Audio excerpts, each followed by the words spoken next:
Let's work. I get it, bags, get it. G'day and welcome to the Making It With Myles podcast, where we talk about all things related to building and construction, as well as that the real estate industry through the lens of a building inspector. Would you believe it? My name is Myles Clark and I'm the host here. On this episode, we'll be discussing all things related to the negative side of new home inspection, so the private building inspection industry for the construction industry in Australia. Things that I'm sort of seeing and some stories I'm being told from builders within the industry itself, getting somewhat shafted and getting bump steered and getting stuck in legal situations which they don't want to be stuck in, which is completely fair and reasonable, and some clients that are sort of taking the piss a little bit, getting a little bit of power and trying to stick it back to the builders, which they've done nothing wrong. They've just tried to build a house. So if this provides any value to it all, please give it a like and subscribe, and just share it off to the lads.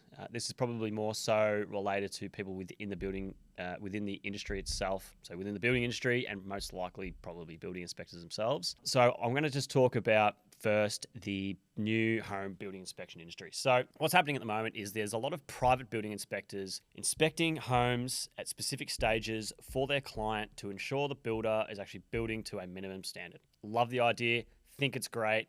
It's going to stay around. It should stay around. Actually, you know what? I actually genuinely believe the building surveyors should get paid more and then they just do this fucking job, to be honest. But it's not what's occurred. Everyone's outsourcing it and getting independent people in. Now, to do this role, you don't actually need any sort of qualification. You can have zero experience, or you could be an academic that's learned all the regs. You could just be anyone. As long as you have a report writing application and an ABN and you call some inspection company, you can do these jobs. All right, which is ridiculous to say, but there is no real legislation or structure in place to help to enforce this. It's just what it is. So if you are engaging a private building inspector, just make sure that they are somewhat pre-qualified. You know what their qualifications are.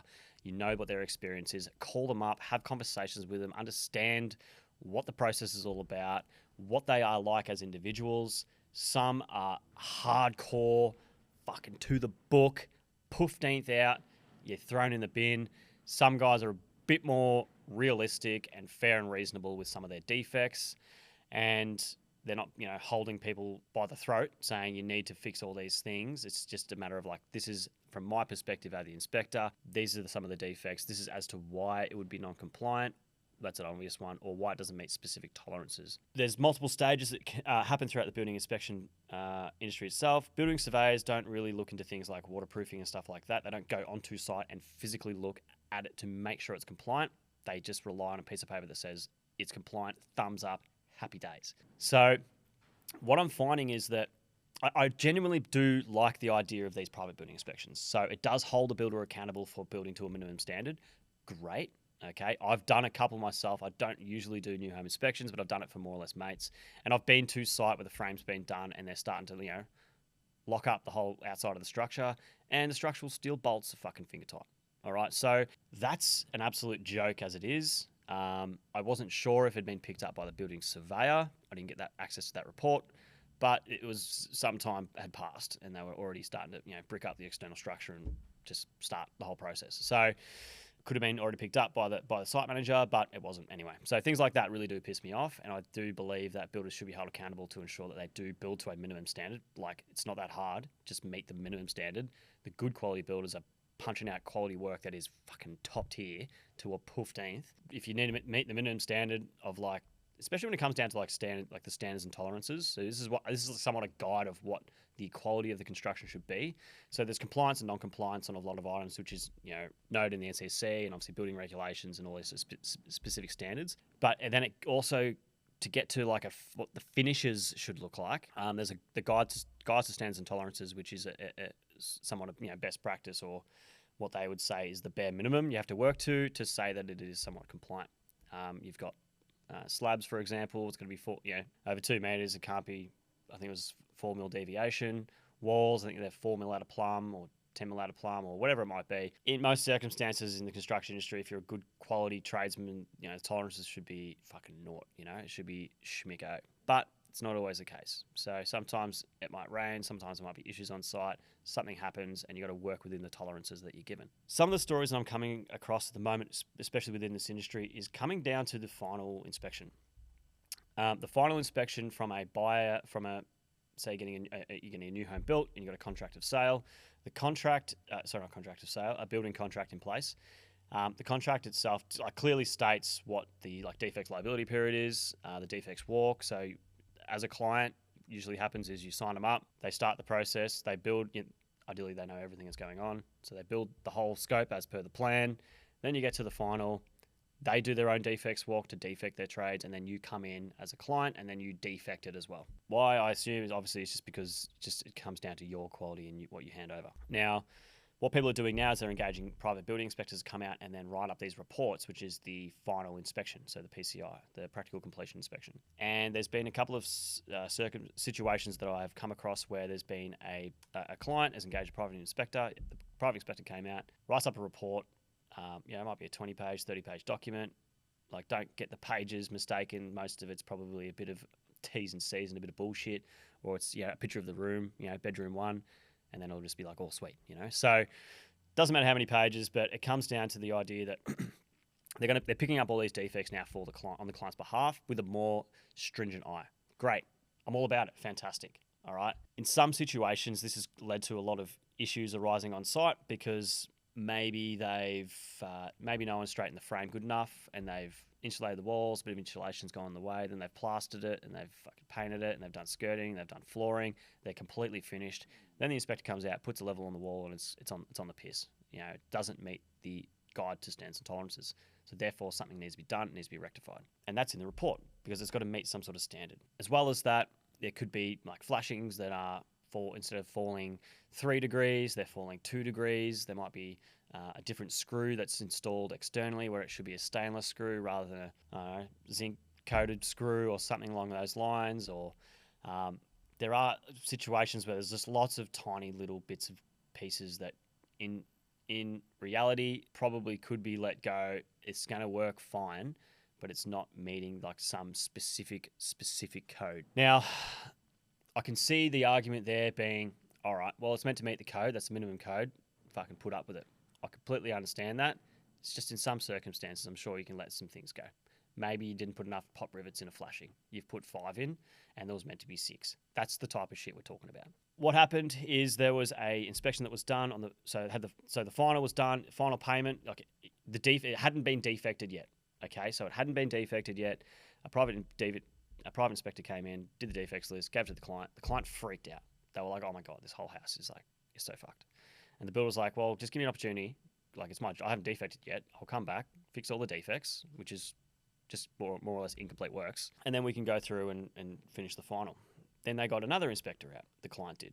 Another inspector came out, wrote an even more hardcore report, which was ridiculous to the point where it was 300 odd pages of just a heap of shit.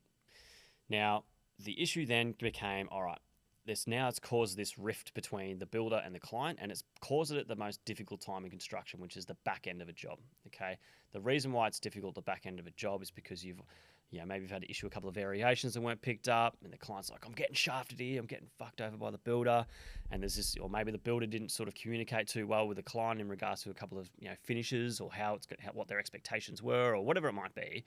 And it's caused this rift, okay? This little emotional little bubble of hatred.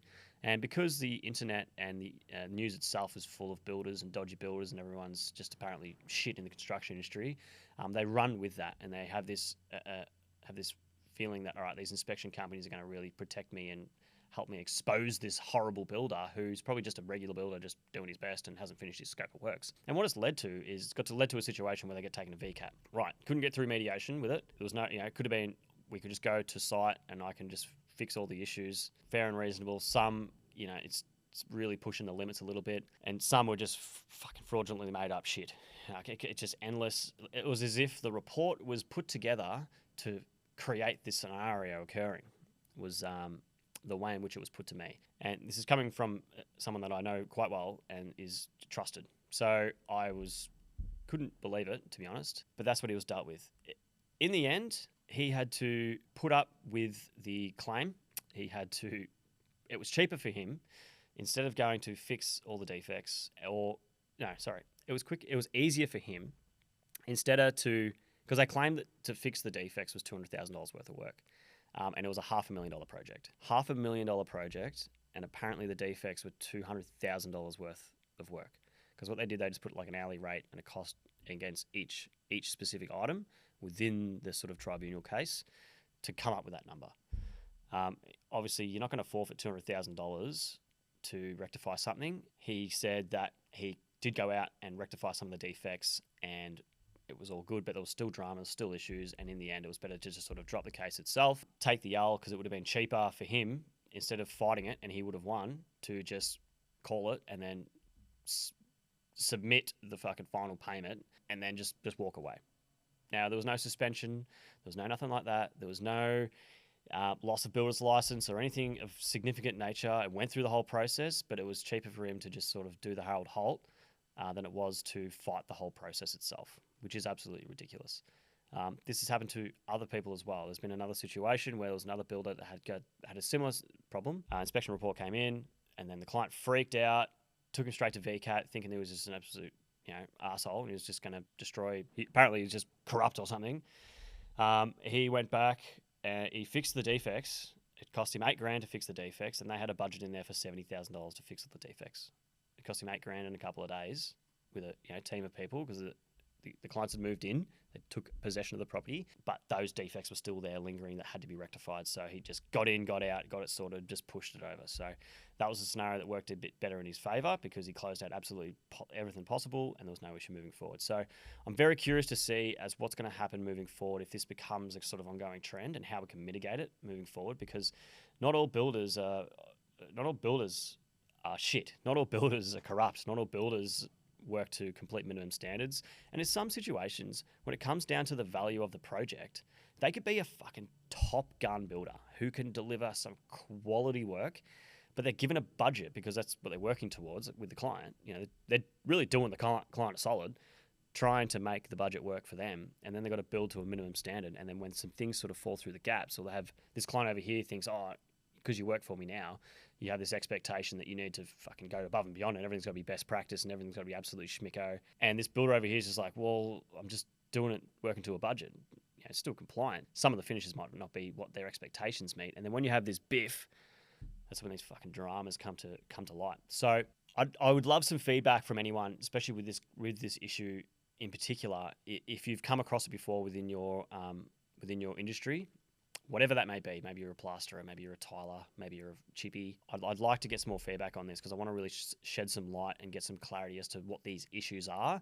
So especially obviously with Rob's property report, when we get that up and running and we start implementing the new home inspections into it as well, is that I just want to make sure that people aren't using these types of inspectors to fabricate, it sounds, or put together a report that sheds a light so bad on a property that it's leads to disputes, which is not what anyone wants. Again, the report should be an independent report of the issues that are there, and that should be based on the inspector's experience and understanding of what the code's regulations and just more or less quality requirements of what a structure should look like.